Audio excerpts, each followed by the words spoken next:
Yo, what's up, guys? Schizomanic here. So this is gonna be kind of a quicker discussion video and topic, and just kind of talking about some things. I don't know if I got the best lighting here, but yeah, that's better. So I wanted to kind of talk about the effect reading the manga before the anime adaptation comes out does to a person, and what it can do for certain series. Because as you guys notice, I've been the most consistent with the Blue Exorcist episode reviews. It's not due to me not watching them, but it's kind of hard to talk about something that you never got. And that's kind of the situation when it comes to manga to manga adaptations, or even light novel adaptations in general. For me, now Blue Exorcist is very weird because it's a monthly series and it has a lot more slice of life elements into it, even though it's a Shonen Jump title. It's a more of a traditional Shonen Jump with just more than average slice of life elements. It gets to that point where it's like you read the chapter maybe like over a year or two ago. Then you're rewatching it in the anime version. You may or may not remember it depending on how excited you are for that particular adaptation or not. Because some people, it's just like certain arcs, you're excited because you just want to see the shit animated. I think that's how it would be. That's how it is for My Hero Academia season 2. That's how it would probably be if One Punch Man got a season 2. I think that's how it would be for a lot of those series that got season 2s. For those really hype series. But for some series that are monthly as fuck, like for example, if I got an Itsuwari Bito adaptation, I'm not gonna look. It's not like I'm not gonna be excited, or if I got a Hide and Closer adaptation, it's not like I'm not gonna be excited. It's just that those show, depending on the show type, it's not as exciting to talk about or to geek out over every week. It really just kind of depends on the show. It also kind of gets into the adaptation of how they're going to handle certain sequences. Because, like, for example, when I was reviewing Monster Musume, when the anime adaptation came out for Monster Musume, which I believe I was reading. I'm trying to remember myself if I was. Yeah, I was reading. I read Monster Musume before it came out. I was reading Monster Musume before it got adapted, and then it got adapted, and so I'm sitting there comparing the anime and manga consistently. So you don't really get to enjoy the sequence, and then it becomes a situation of, well, is the adaptation bad because it doesn't follow the manga, or is it bad in its own right? Like, for example, Monster Musume, for the most part, is a pretty accurate representation of the series, and hell, has 2 OVAs, one of which came out like 2 months ago, and another one's coming out another 2 months, which a lot of people are hoping goes into a season 2 because there's enough material to do it. I just don't know if they want to do it right now or not. It becomes a situation of, do I enjoy it because of the faithfulness to the original, or do I wish they took some liberties? Because not liberties are all bad. Like, for example, Miss Kobayashi's Dragon Maid, which is something I have also been watching consistently. Now, for a show like that, and I've been doing this a lot more often, shows that I really like, I will go and read the manga and sometimes end up spoiling myself. I did that with JoJo. I've done that. I did that with JoJo Part 3, and I did that with JoJo Part 4. Although I did that out of JoJo Part 3 because JoJo Part 3 was boring the shit out of me, and I wanted to see what was the good shit about to come. Miss Kobayashi's Dragon Maid. I went ahead and saw all the extra shit, and then I got excited to see that stuff adapted. It's hard because you can't. It becomes a situation of, does the manga, because the manga reader in some aspects ends up getting less out of the anime adaptation than someone who's just watching it for the first time. There's a lot of reasons why you still have the situations where anime watchers don't like reading the manga of certain shows because it ends up ruining the experience. And to an extent, I can agree, because there's no shock value after you've read it. And that ain't even got nothing to do with reading the manga. That's just you knowing the story. If you know what happens in the future, then it's not a shock when it comes up in the anime. Like, for example, I watched Pepper Ham's video on Fuka. I already know the big shock that's coming for that series near the end of it. And granted, I do that for some series that I genuinely don't care about watching or enjoying. But at the same time, and I think that's also what kind of gives some credence to the anime reaction video. Obviously reaction videos are like the lowest form of entertainment, But the best thing about an anime reaction video is that the guys who don't watch the manga version of it, half of your enjoyment of watching the episode is just the content in general, but it's also then you can go on YouTube and see how people freak out and react to it. I mean, let's think about it. JoJo fans were doing that the entirety through part 4. People were just kind of like, oh, can't wait until Dwayne. I can't wait until David Bowie. I can't wait until she's a killer queen. Like, or another one bites the dust. Like, everybody, it was that, and I think that's what it becomes.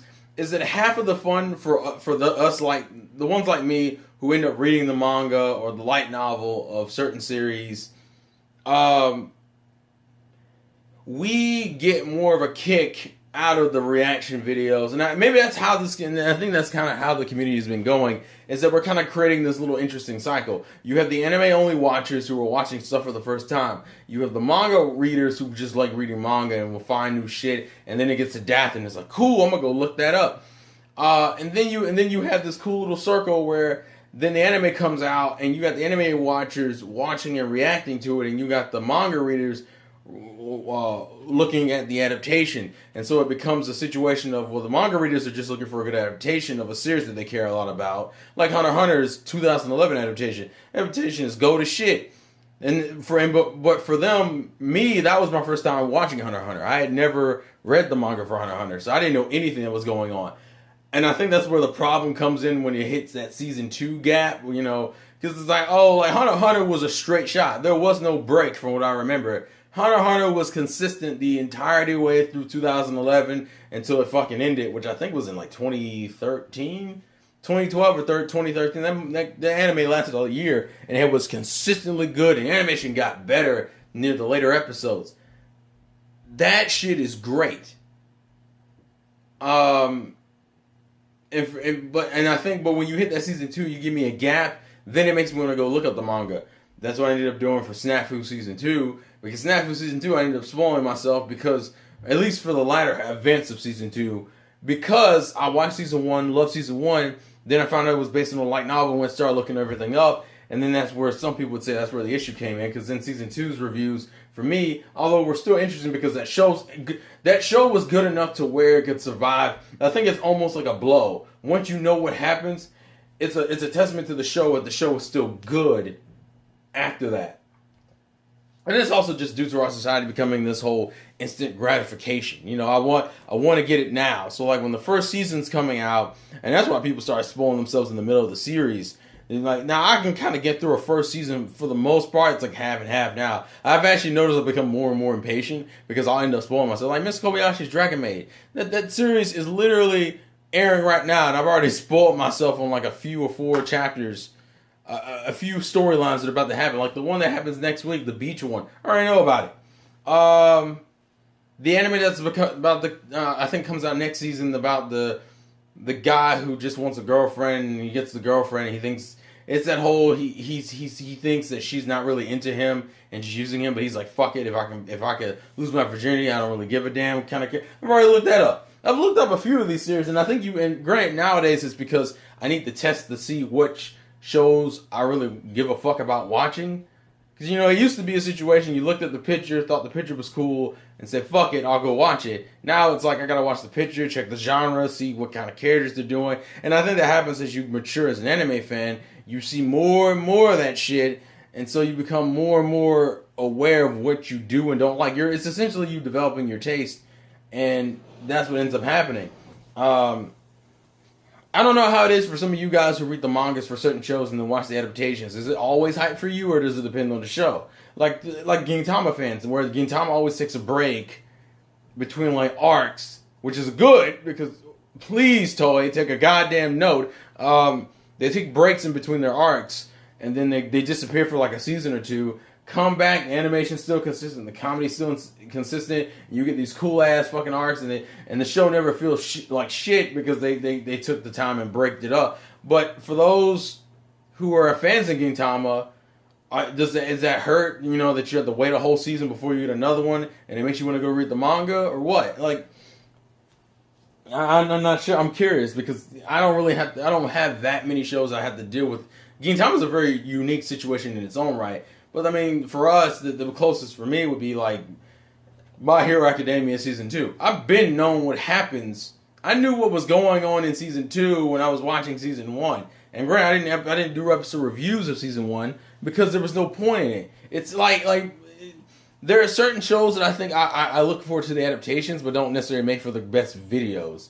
Blue Exorcist kind of being in that line, whereas like Blue Exorcist is really good. I really enjoy it. Like I've enjoyed watching these episodes and the consistency they've been with the adaptation, but do I really want to sit in front of a camera and compare the manga and the anime to you? For most of you who won't really give a damn, because Blue Exorcist, I think there's been like what, a 3-4 year gap in between the first season and in this season. So if anyone really gave a damn about reading or looking into Blue Exorcist, you've had all the opportunity in the world, considering how much further the fucking manga is to the damn anime. Hell, they could do the next arc after this if they really wanted to. Whether they're going to or not, I doubt it, because considering this season's called the Kyoto Impure King arc, so I don't think they are. But still, the saying is they have the potential. So I guess the video more devolves into, for you anime-only fans, is the gap in between seasons of your favorite show hard, and do you end up succumbing to reading, catching up to the manga? Or, for you manga-only fans, do you actually get an enjoyment out of watching people who've never seen this series before? Because that was happening during my Dora Season 2 reviews, which ended up going in the same direction as the fucking as JoJo, where JoJo, I ended up spoiling myself while watching part 4 because I was so excited to see the next episode, and it didn't really take away from it.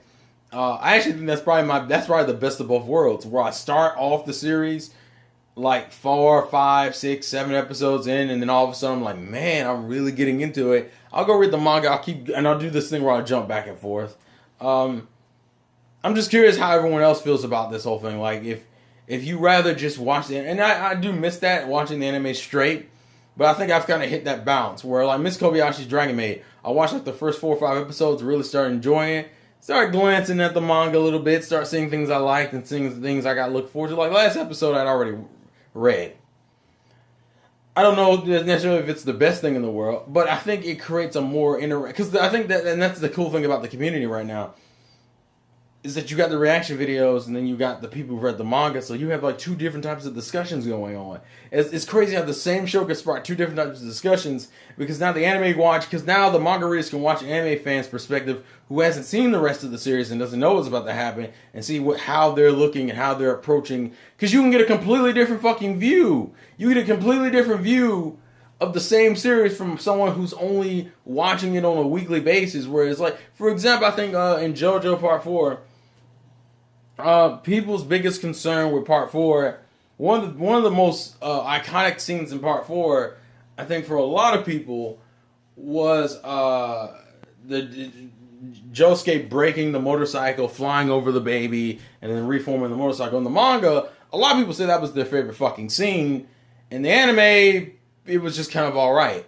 And then you had certain other scenes that were just elevated to a higher level. Like, for example, Shigechi. Shigechi is still hated in the JoJo fandom, especially for Part 4. I think people still don't like Shigechi, but I think he's gained a little bit more sympathy through the animation versus the manga. In the manga, it was literally, he just fucking died, and you were just kind of like, people were like, thank goodness. Still think people are dicks about that, because Shigechi was literally only around for like 3 fucking chapters. 3? No, maybe 4. 4 or 5 chapters. And they're both just arcs. He's only around for 2 arcs. His introduction arc and the arc in which he dies, but whatever. The anime was so well adapted that people like Shigechi, or at least can come to and respect Shigechi more than in the manga. That's the cool dynamic that is created through the manga readers and the anime watchers and even the anime reactions. Because I'll be real with you, throughout the entirety of, I think, Monster Musume and JoJo Part 4, I just started watching reaction videos. Like, I go watch the video, I go wait for someone to post a reaction. I think McKinchy, Lunar 27, was it High Jump Star? Or High Jump Kick, is that the name of it? The 2 guys, and then they were also reacting to fucking Keijo, and they were also, I think they're reacting to Berserk, and maybe Fist of the North Star. And then, what's her name? is it Sloan, the female otaku? I think it's, yeah. I was watching a lot of reaction videos for JoJo specifically, and Masaru Sume, it was the same thing, and it was just as entertaining because it's entertaining to watch anime fans react to shows they don't know what the fuck is about to come next, and how certain scenes that I really like how they convey to other people. Part of that's also because you just like to see the dynamics. Like as a guy, you're used to. I'm always curious to see girls that react to certain sequences in animes, especially Masamu Musume. There was this one chick who I don't know if still do react video. I forget her name, but her reaction video because she was in love with Ragnar. Like when Ragnar was introduced, she was super into it. I like watching her videos because every time I knew a Ragnar moment was coming up, I was like, I'm curious if she's gonna like geek out. And she used to geek out over all the Ragnar moments in Masamu Musume. Some of you might know who I'm talking about. If you don't, it's fine because I don't remember her YouTube name and I haven't seen her post any reaction videos lately. I kind of lost the connection with her channel after Masamu Musume ended because nobody's reacting to the OVA. Well, I think somebody did. There's a few people who reacted to the OVA. But yeah. I've kind of gone into a rambling state, but hey, man, that's what you come here for. So please leave me in the thoughts in the comments in the section below. Thank you guys for watching. Patreon, Twitter, Twitch, Facebook, other YouTube channels in the description below. What are you watching this season? Do you agree? Do you disagree? Let me know. Thank you guys for watching. This has been Schizomanic. Life's a game. Play to win. And I will catch you guys later.